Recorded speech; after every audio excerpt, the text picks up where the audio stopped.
Agora vai. Tá, primeiro parágrafo. Meritocracia, histórico, vantagem, desvantagem, blá blá blá. Primeiro, o que que é meritocracia? Aí você vai lá e lê onde está marcado. É um sistema que valoriza e recompensa as pessoas de acordo com seus méritos, ou seja, sua inteligência, capacidade de trabalho e esforço pessoal. Basicamente, é uma ideologia, um sistema que vai estar analisando os seus resultados e a forma como você chegou nesse resultado, a sua inteligência para chegar nesse resultado, a forma como você trabalhou e coordenou os outros para chegar nisso e o quanto você mesmo, você, o seu eu particular, se empenhou nisso. Independente de você estar em um grupo, liderando o grupo ou sob o comando de alguém, o quanto você individualmente se esforçou. Esse sistema vai surgir na França com Napoleão Bonaparte durante a Revolução Francesa e aí vai estar, de certo modo, se baseando nos ideais franceses: liberté, égalité, fraternité.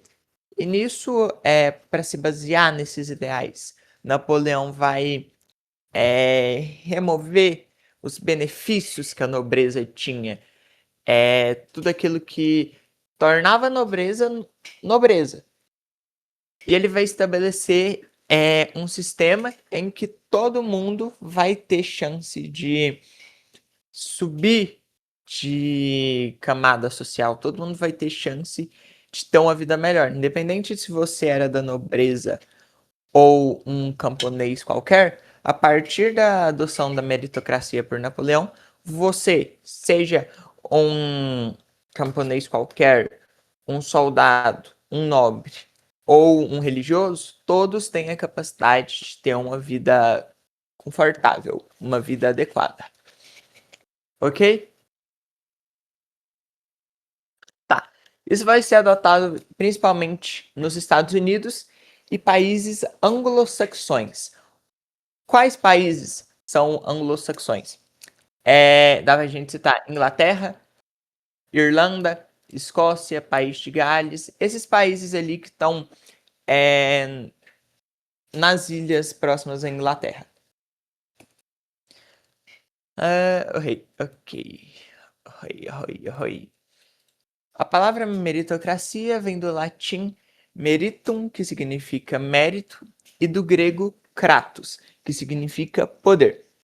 Tá, então a tradução literal desse termo seria poder do mérito, poder de mérito. Então, o poder, a sua influência viria através do seu mérito, daquilo que você fez, daquilo que você realizou.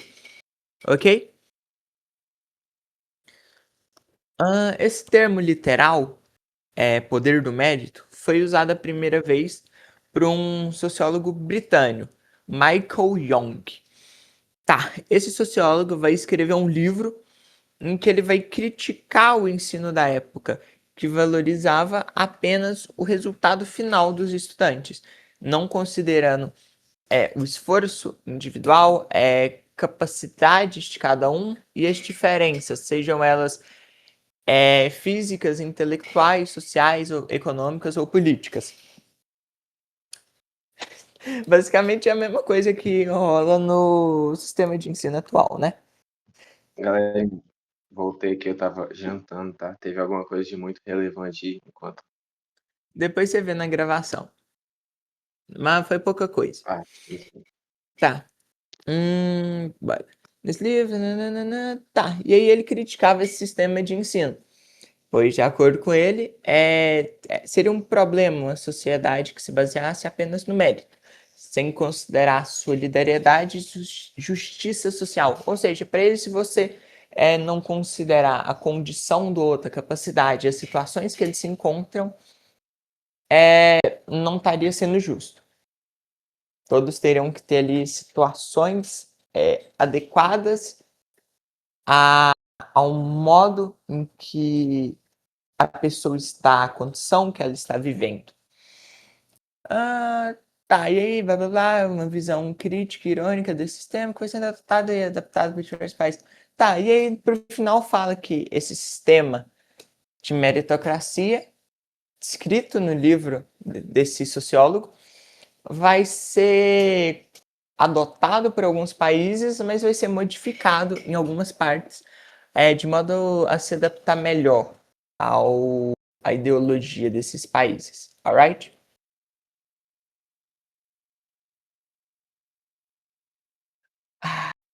Ok. Tá, estamos nesse parágrafo agora. A meritocracia e o capitalismo são dois temas que se influenciam mutuamente. Tá. Meritocracia e capitalismo estão diretamente relacionados. A meritocracia vai defender que as pessoas sejam recompensadas de acordo com seus méritos, ou seja, de acordo com seu pensamento, seu esforço, trabalho duro e todo esse blá blá blá. E o seu resultado final, claro. Ok. O capitalismo, ele vai se basear na propriedade privada, meio de produção, livre concorrência e busca pelo lucro. Analisando os últimos fatores aí citados, livre concorrência e busca pelo lucro, a gente pode associar ele diretamente à meritocracia. Afinal, a concorrência é a disputa entre os comerciantes, entre os donos do meio de produção, para ver aquele que consegue se adaptar melhor ao mercado e assim vender e produzir mais. Enquanto a busca pelo lucro se dá como resultado dessa livre concorrência.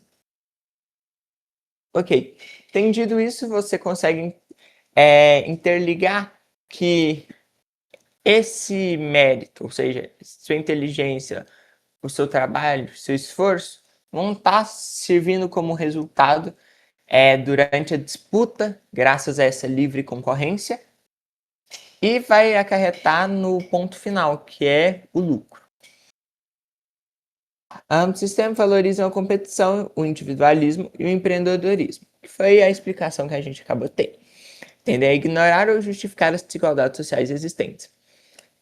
Tá, esse último fato basicamente vai dizer que, graças a isso, as pessoas vão estar ligando só para o sistema, para o investimento delas mesmas. E graças a isso, as desigualdades sociais vão começar a surgir de um modo mais frequente. E aí, algumas pessoas vão tentar justificar isso com base nesses sistemas. Ok. Compreensível até aqui? Sim. Sim. Alright. A relação entre meritocracia e capitalismo pode ser vista de duas formas. A primeira forma é legitimação. A forma de legitimação é uma explicação simples para isso. Vai estar explicando, ou seja, vai estar legitimando, vai estar tornando real uma explicação do porquê algumas classes vão ser ricas e outras classes vão ser pobres. Ela vai explicar isso de uma maneira racional. Como assim? Bem, aqueles que estão pobres é porque fracassaram, não tiveram inteligência, não se esforçaram e não trabalharam duro para chegar a uma classe mais abastada, a uma classe mais rica. Enquanto a classe mais rica, ela se esforçou, ela teve uma inteligência, ela teve um trabalho duro e um mérito para chegar até ali. E aí, basicamente, é uma forma de reafirmar o sistema adotado no capitalismo usando a meritocracia. Ok? Ok. Esse é o sistema de legitimação. Agora a gente tem um segundo sistema de relação entre elas, que é o de adaptação. Basicamente, ele vai dizer que a meritocracia se adapta ao capitalismo, em que as mudanças do capitalismo de meios de produção, de formas de venda e tudo mais, vão fazer com que as pessoas tenham que adaptar a forma com que elas trabalham, pensam e reagem a essas mudanças de produção, consumo e tudo mais do capitalismo. E desse modo, de acordo com que elas vão se adaptando, inovando e tratando essa adaptação com o capitalismo de modo positivo a elas vão ganhando mais méritos e avançando sua classe social. Tá, isso também vai fazer com que as pessoas se tornem mais consumistas, vão estar gastando mais, vão estar tentando demonstrar o seu status social de uma forma mais clara. E quanto mais o capitalismo se intensifica, mais esse sistema de meritocracia se intensifica também, aumentando então o consumismo, fazendo com que os burgueses fiquem cada vez mais ricos. Ok? Vantagens e desvantagens da meritocracia. Vantagens vem a. Porra! Pausa o bagulho.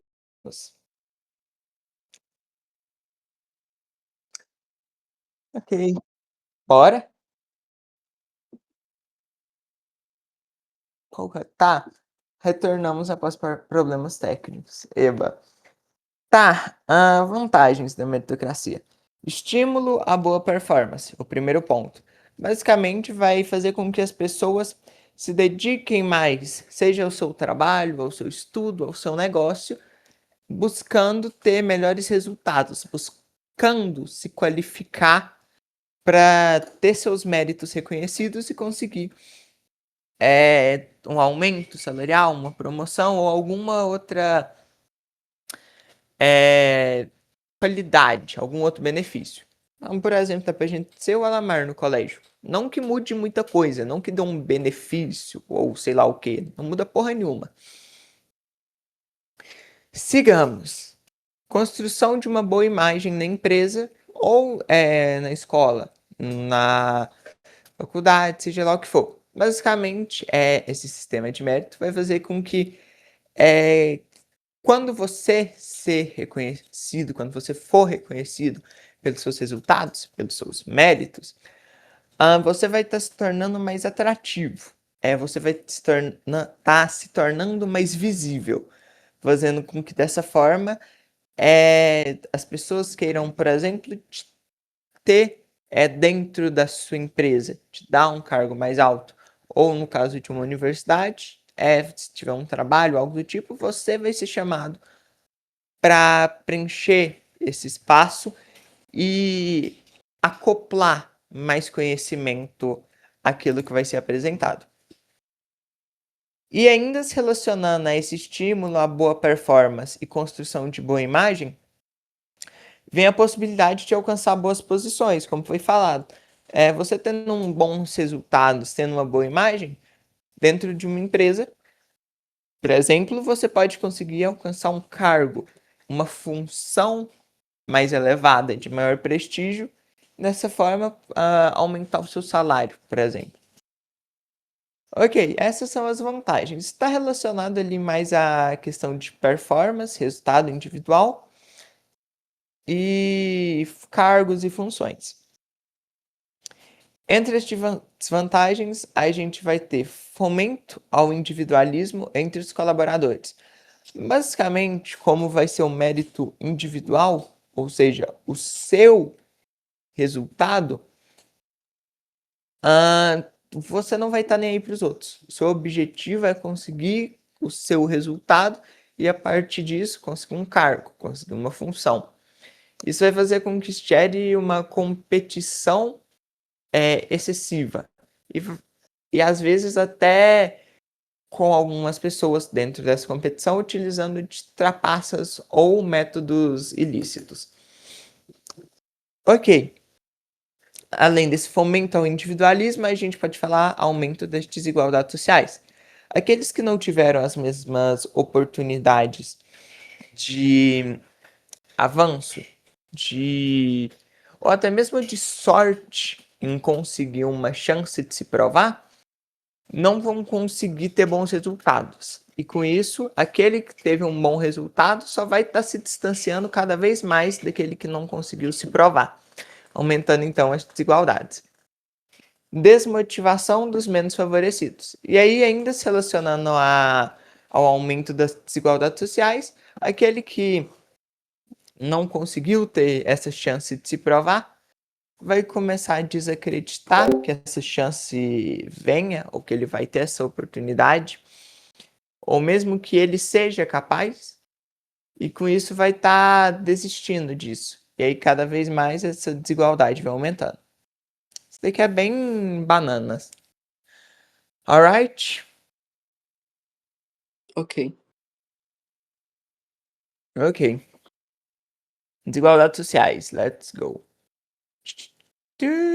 Blá blá blá. No escuro, blá, blá, blá.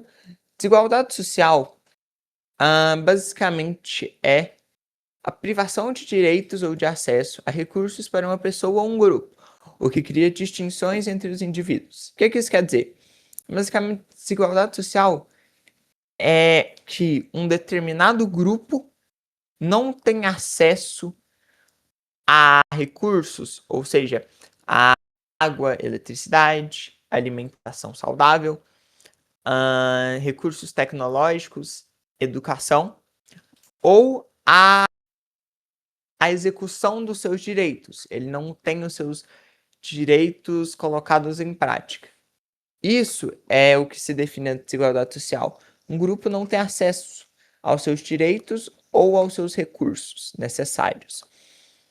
E isso vai fazer com que aquele grupo que não tem acesso, quando comparado a um grupo que tem acesso, que também está sendo comparado a um grupo que tem um acesso grandioso, um acesso a um acervo de coisas, as divisões, as diferenças sociais fiquem cada vez mais visíveis. Ok? Ok. Ainda dentro aqui de desigualdades, a gente vai estar falando que não existe só um tipo de desigualdade. Existem diversas. Por isso a gente fala no plural, desigualdades sociais. Geralmente elas não andam separadas. Geralmente elas andam juntas. Onde tem um tipo de desigualdade, vai ter outra. Os principais fatores relacionados à desigualdade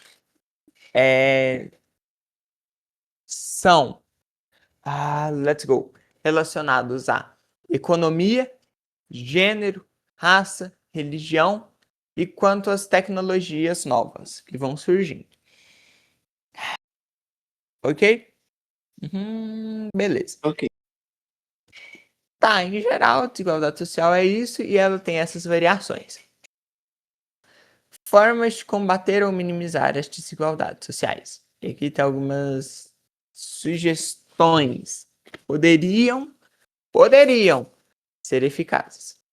Investir em educação de qualidade, ou seja, você fornecer um ensino que vai transformar as pessoas com uma visão diferente daquela visão padrão que elas já teriam, fazendo com que elas acreditem que possam ter alguma chance, que possam ter alguma oportunidade. Criar políticas públicas que promovam a inclusão social, ou seja, criar sistemas que vão adequar as coisas à situação das pessoas. Garantir acesso igualitário a serviços básicos, ou seja, garantir que todo mundo vai ter água, energia, saúde, saneamento básico, infraestrutura, uma moradia digna e coisas tal. Promover a igualdade de gênero e combater a discriminação. Garantir que não vai ter o preconceito. Garantir que, por exemplo, uma mulher não receba menos que um homem. A criação de empregos e oportunidades de trabalho para todos. Autoexplicativo. Implementar programas de transferência de renda para famílias de baixa renda. Puta que pariu, isso daqui também já tá passando dos limites, vai tomar no cu. Incentivar a participação da sociedade civil na tomada de decisões políticas. Fazer com que o povo seja politicamente mais ativo. E aí tem mais algumas outras coisas, mas as principais são essas primeiras, ok? Certinho. Eu diria que resolvendo os problemas aí de educação de qualidade e infraestrutura e saneamento básico, todo o resto vai estar sendo resolvido.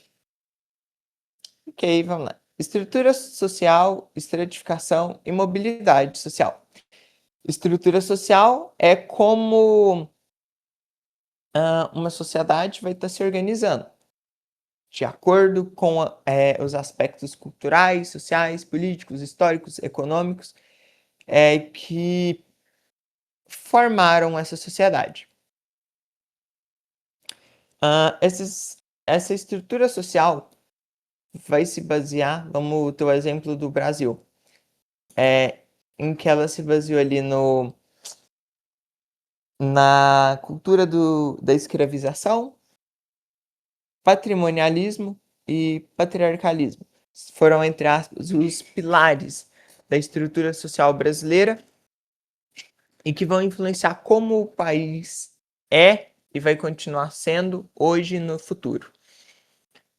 Então, a estrutura social é basicamente o modo como a sociedade está organizada, a depender de diversos fatores, ok? Sim. Estratificação é o modo como a sociedade está dividida. Se estrutura social é a forma como a sociedade se organiza, a forma de organização da sociedade, a estratificação é como a sociedade está dividida. Organizada ela já está, falta ela ser dividida. Ela vai ser dividida de diversos modos. Que modos de estratificação nós temos? Castas, que é o sistema mais antigo que a gente tem. O principal país que representa as castas é na Índia, mas a gente fala disso um pouco depois. Temos o sistema de estamentos, que foi usado durante o período medieval, e classes sociais. Ok, mas voltando. Estratificação é a divisão da sociedade. Essa estratificação, ela pode ou não ter mobilidade social. O que é mobilidade social? É a capacidade que você tem de mudar a sua camada dentro da sociedade. Sua sociedade está dividida aqui na estratificação em camadas. Mobilidade social é você poder ir para uma camada superior à sua ou ir para uma camada inferior à sua.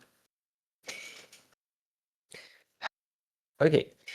As formas de estratificação, elas vão ser definidas com critérios artificiais. Assim como tudo que a gente está falando, nada é natural. Tudo é artificial, foi criado pelo homem. Ela vai ser dividida principalmente por questões econômicas, sociais e históricas. São os principais fatores levados em consideração na estratificação. Ok. Sistema de castas, o sistema mais antigo que a gente tem. Basicamente vai acontecer em comunidades fechadas, ou seja, em que pessoas de fora não vão poder adentrar e aquelas que já fazem parte não vão poder sair. Por isso vai estar sempre dentro dos mesmos grupos. Ok, as castas vão estar ligadas principalmente à sua influência política e econômica.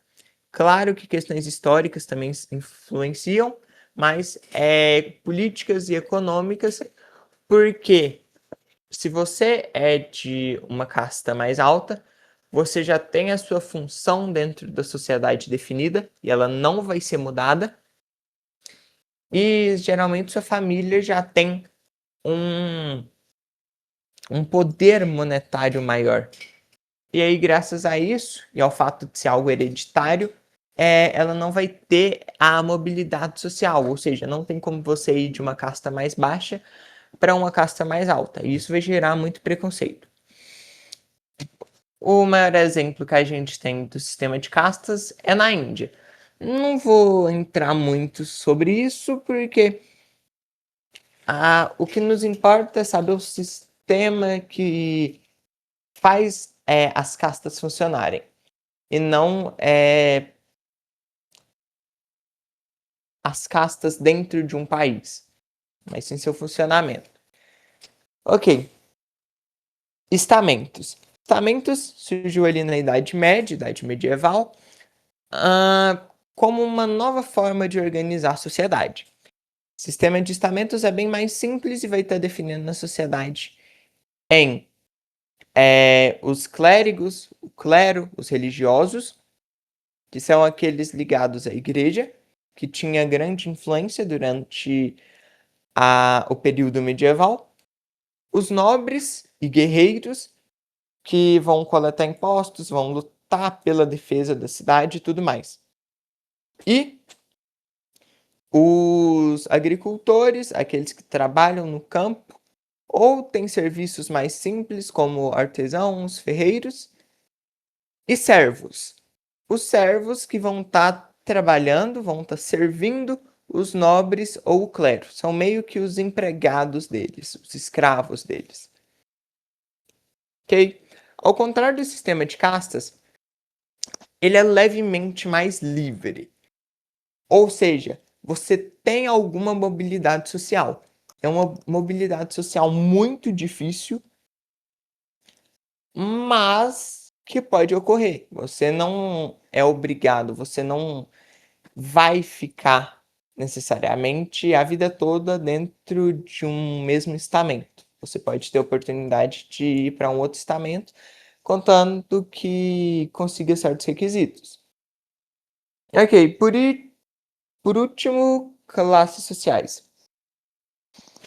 Classes sociais é o sistema que a gente usa atualmente e vai agrupar as pessoas de acordo com as desigualdades sociais. Como assim?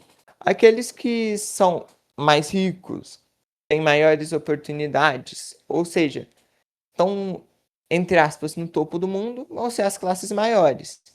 E quanto mais distante disso, ou seja, quanto mais perto da linha da pobreza, quanto mais longe de ter altos salários, boas condições de vida, mais baixo dentre as classes sociais você vai estar. Tá, e aí nela a mobilidade social é mais facilitada, ainda assim difícil, mas é mais fácil do que nos estamentos.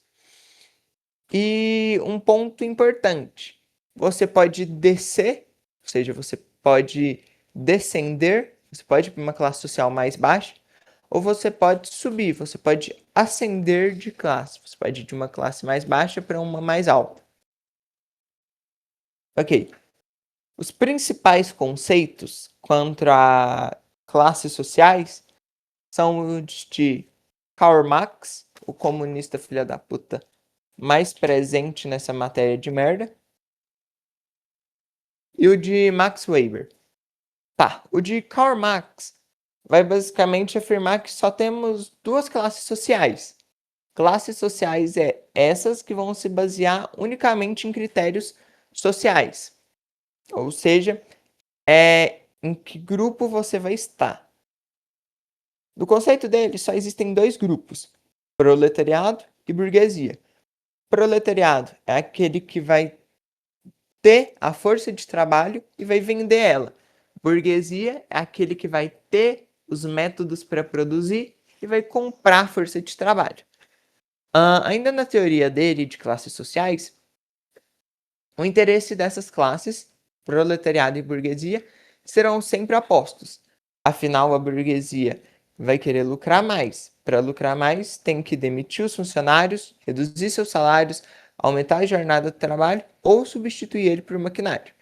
Enquanto isso, o proletariado quer melhores salários, redução de jornada de trabalho, e tudo isso, todos esses benefícios sem haver mudanças que equilibrem esses benefícios. Então, se você recebe um salário maior, você tem que trabalhar mais. Para os proletariados, você recebe um salário maior, mas trabalha menos. Então, isso eles nunca vão chegar em um acordo. Por isso, tantos conflitos. Ok. Já o conceito de Max Weber, ele vai ser um tanto diferente. Ele não vai analisar para suas definição de suas classes sociais, não analisa apenas a situação social, ou seja, em qual parte da sociedade você se encontra. Ele vai analisar também o seu status e o seu partido, que são partes muito, muito importantes para definição dele. O status, para Weber, basicamente se diz relativo ao seu prestígio, à sua honra, à sua aparência dentro da sociedade. Ou seja, a forma como os outros te veem. Afinal, a forma como eles te veem vai definir sua influência política e social dentro desse grupo. E os partidos? Os partidos, para Weber, são diferentes do que a gente vê atualmente, como PT, PL, PSOL e tudo mais. Os partidos, para ele, são os grupos com diferentes pensamentos que existem. Uma forma de se exemplificar os partidos. O partido é a sua opinião. Enquanto de um lado você tem um grupo que defende que temos que desmatar para construir casas para os mendigos, do outro lado você tem um grupo que diz não devemos desmatar, devemos destruir os prédios para plantar mais árvores. São opiniões, são ideias diferentes. E os grupos vão estar tentando impor a sua ideia sobre o outro. Isso são os partidos, são as opiniões que vão estar tentando ser impostas dentro da sociedade. Ok? Sim. Alright, tá? Partidos, blá blá blá blá blá. Tá, ele também fala sobre a burocracia. Burocracia, para ele, é o resultado da racionalização por meio da qual se determina que a organização puramente técnica é superior a qualquer outra. Basicamente, burocracia é dizer que uma organização baseada em técnica, na lógica, em uma razão é superior a qualquer outro tipo de organização. A melhor forma do Estado se organizar é por um meio técnico. E aí ela é a principal característica do Estado moderno. Ok, tudo tranquilo? Sim, está entendido. Ok. Pobreza e cenário socioeconômico no Brasil. O ponto principal que a gente quer aqui. Sobre as relações de pobreza e economia no Brasil, todo mundo aqui já sabe, ou tem uma noção mínima. O ponto importante para a gente é sobre essas justificativas. Essas justificativas são espécies de teorias criadas para especificar o porquê a sociedade brasileira, que é o caso aqui desse estudo, é mais pobre, é inferior à europeia. E aí eles vão criar duas teorias. A da influência do clima, em que, por ser um clima mais quente, ser um clima tropical, as pessoas vão ficar mais cansadas, vão ficar mais preguiçosas. E a segunda teoria diria que, devido à miscigenação, ou seja, não ser um povo, entre aspas, puro, ser misturado entre europeus, asiáticos, africanos, indígenas, a inteligência, as capacidades físicas foram reduzidas. Por isso, é um país mais pobre. Ok? Ok. Tá, e aqui vai falar, tipo, aqui, dependência financeira, ciclo de violência, desigualdade social no Brasil, desigualdade na distribuição da riqueza. Essas desigualdades financeira, violência relacionada às mulheres, desigualdade racial, racismo, e desigualdade socioeconômica, precisa falar sobre isso?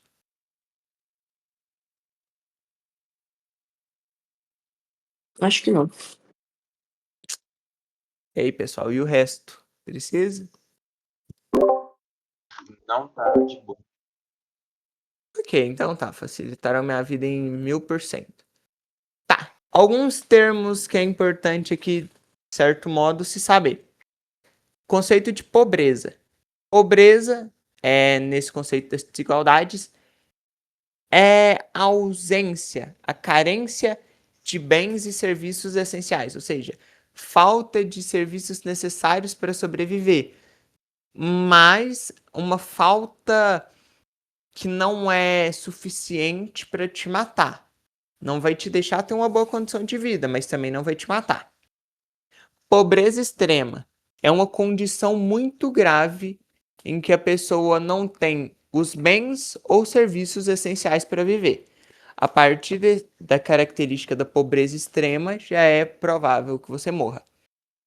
E temos pobreza relativa, que a pessoa é pobre, mas em comparação com uma média. Ou seja, vamos supor que a média de um país é que as pessoas recebam 3 mil reais. Se a pessoa recebe 2 mil, ela está na pobreza relativa. Ela pode viver com uma certa tranquilidade, mas se ela vive abaixo da média do país, ela está nessa pobreza relativa. Ok? Ok. Ok. Agora a gente entra aqui em pontos importantes. Distribuição de renda.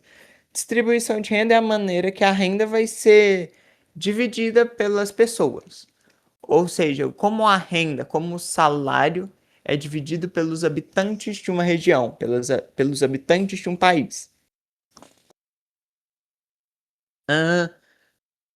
Um ponto importante aqui é o coeficiente de Gini, que é um indicador social, uma ferramenta de estatística que vai mostrar a desigualdade de renda no mundo. Então, ela vai comparar a renda média do Brasil com a renda média dos Estados Unidos, com a renda média da Alemanha, com a renda média da China, para que desse modo possa se ter uma noção do quão bem pago, do quão boa é a qualidade de vida das pessoas em determinada região. Ok? Ok. Tá. Outro termo importante, capital cultural. Capital, quando a gente fala de dinheiro, é o saldo que você tem disponível, certo? Sim. Nesse caso, o capital cultural vai ser a sua disponibilidade de conhecimentos culturais. Ou seja, é o quão bem você teve acesso à cultura e à educação. Ou seja, se você concluiu ali o ensino médio, se você fez um curso superior, se você é analfabeto, coisas do tipo. Ok, passamos, a gente vai para precariado. Alguns sociólogos dizem que está surgindo uma nova classe, o precariado, que são pessoas que não têm trabalhos estáveis, ou seja, têm trabalhos instáveis, que não são assegurados por direitos, leis, e não tem nenhuma garantia de que amanhã, por exemplo, ele ainda vai ter esse trabalho. Os salários são muito baixos, ou seja, você tem um alto risco e um baixo retorno. E aí, esses sociólogos estão tentando meio que transformar pessoas que estão nessa situação em uma nova classe social para que elas possam ter ali direitos específicos. Ok. E por último, junto ao índice de desenvolvimento Gini, que é relativo à renda, aí a gente tem o IDH, o Índice de Desenvolvimento Humano, que vai ser usado para medir a qualidade de vida, com base na educação, saúde, cultura, economia, política e todos os outros aspectos que moldam uma sociedade. Ai, Deus! Sociologia, compreensível?